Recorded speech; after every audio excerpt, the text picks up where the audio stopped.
noite a todos.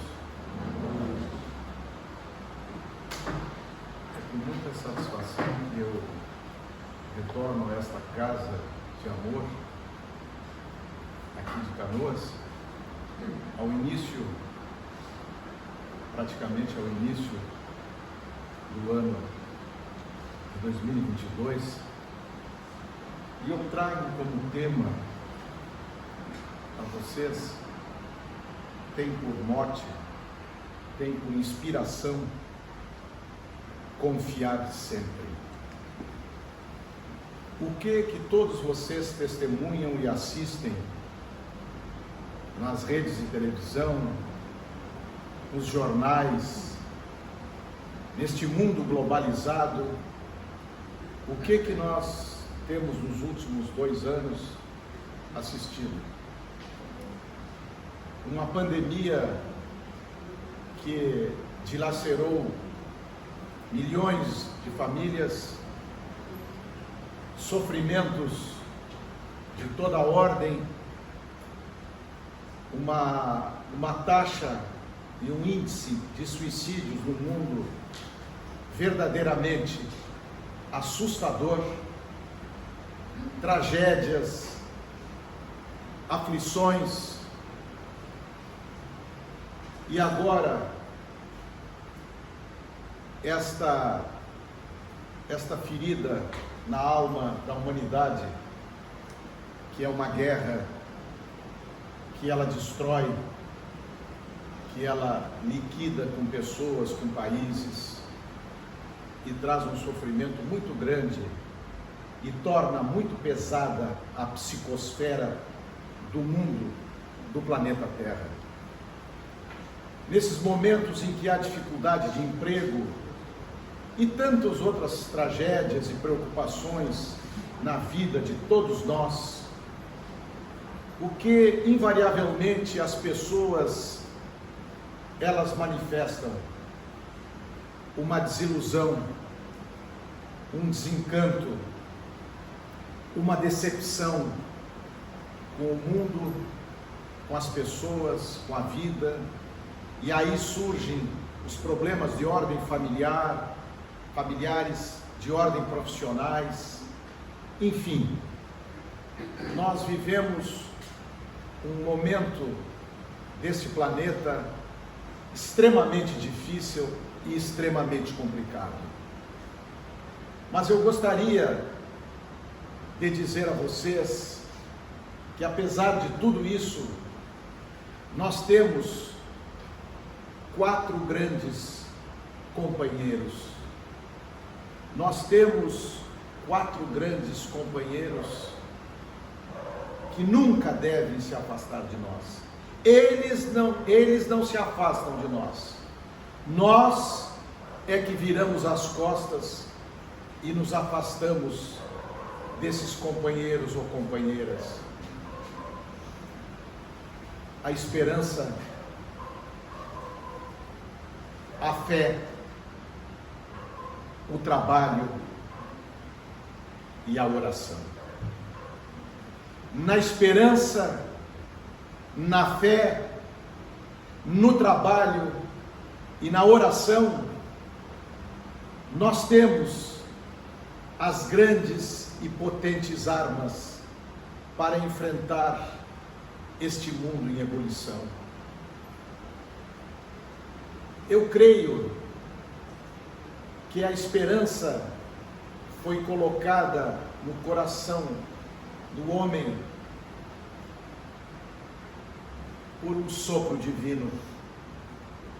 Pois o que consiste a esperança na vida de todos nós?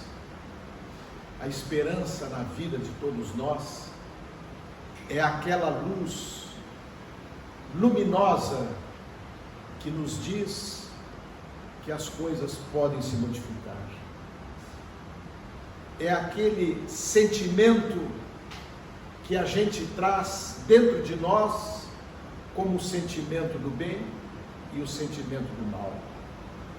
A esperança é uma companheira que nós devemos estar entrelaçados com ela por toda a nossa vida, porque ela é a luz do mundo que pode, deve e um dia haverá de melhorar.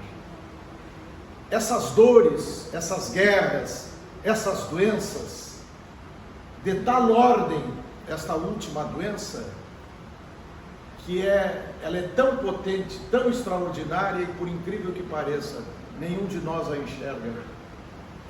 Nenhum de nós pode enxergar esse vírus, só através de potentes instrumentos a nos mostrar o quanto nós somos pequenos, o quanto nós somos absolutamente inferiores em relação a forças que estão muito além das nossas possibilidades. A fé, senhores, senhoras, a fé é algo verdadeiramente extraordinário, porque, ao contrário da fé, a descrença, a falta de acreditar que além do horizonte pode existir algo melhor, me faz lembrar um grande escritor uruguaio, em que perguntaram a ele o que seria a utopia, e ele disse que a utopia é o que se enxerga além do horizonte. Ao que foi respondido a ele, mas nada se enxerga, a barra do horizonte termina, a visão termina na barra do horizonte. Mas para que serve essa utopia? Para que serve esta fé, esta esperança? E ele respondeu: é para nos ajudar a caminhar. O que os senhores e as senhoras e todos nós fazemos na vida? Nós caminhamos, é a nossa marcha evolutiva que nós temos que empreender, que nós temos que percorrer. Este é o nosso destino. Muitas vezes, com falhas, com erros, caindo, se levantando e caindo de novo, cometendo muitos erros, mas é a marcha evolutiva de quem está aqui nesse planeta Terra. Esta maravilhosa doutrina espírita, a doutrina da esperança, a doutrina que matou a morte, a doutrina que diz que o que morre é o corpo, porque o espírito prossegue. A passagem por esta vida, ela, não se enganem, ela é muito rápida. Não pense que é longa uma vida de 60, 70, 80, 90 ou 100 anos. Há um cemitério numa cidade, se não me falha a memória, na Argentina, há um cemitério em que determinada turista viajando pelo interior da Argentina observou que naquele cemitério as lápides diziam assim, marcavam assim: 2 anos, 5 dias, 4 horas, 10 anos, 4 meses, e assim muitas lápides com pouca idade. Ao que o turista, o viajante, perguntou no cemitério: é um cemitério de crianças? E eles disseram: não, aqui nós marcamos apenas as horas em que nós somos felizes. Cada criança que nasce se entrega à família um caderno, e essa criança, quando cresce, vai anotar as horas felizes, até que elas, enquanto isso, os pais anotam, até que a criança fique com mais idade e possa anotar. Portanto, uma vida de 80, 90 anos não quer dizer uma felicidade de 80, 90 anos. Os momentos são muito rápidos. A escola da vida necessita que o aprendizado seja extremamente difícil, complexo, desafiador e fascinante. Nós estamos aqui na Terra por uma graça divina. Nós recebemos o maior bem que um ser humano pode receber, que é a vida estuante no nosso corpo, a vida estuante na nossa mente, no nosso espírito. E quando se vislumbra uma pessoa, um familiar, enfim, não é um corpo apenas que se movimenta, não é uma mente apenas que está ali a raciocinar, a pensar. Existe um espírito, o espírito imortal, o espírito imortal que a doutrina de Allan Kardec nos deixou esta bênção, esta verdadeira felicidade de saber que nada termina no túmulo, nada se acaba no túmulo, que a vida prossegue, e ela prossegue com um sentido, com uma finalidade: a nossa evolução, o fazer o bem.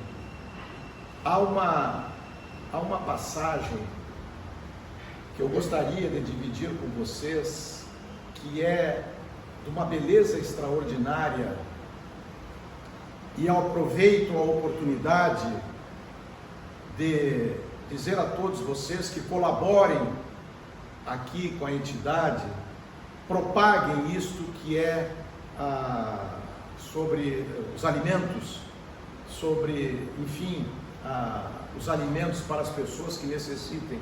Me parece que seja isto que o Centro Espírita aqui está empenhado, para ver como a vida tem esses contrastes e essa beleza extraordinária. E eu gostaria de contar essa história também como uma homenagem a todos os trabalhadores desta casa, a todas as pessoas que se empenham nesta obra belíssima. Madre Teresa de Calcutá. Madre Teresa de Calcutá. Ela, nas suas andanças diárias pelas ruas de Bombaim, na Índia, ela encontra uma menina de apenas 4 anos de idade. E essa menina, que estava solta na rua, ela com o rosto esfaimada, ela olha e o seu corpo, as suas forças dizem tudo, e a Madre Teresa de Calcutá socorre a criança e lhe entrega um pedaço de pão. Eat, coma, gritou várias vezes para aquela menina de 4 ou 5 anos de idade.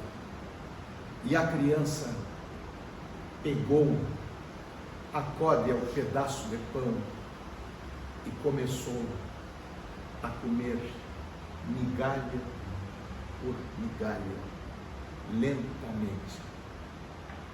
E a irmã e a Madre Teresa de Calcutá dizia para a menina: coma. E a menina disse assim: eu tenho medo.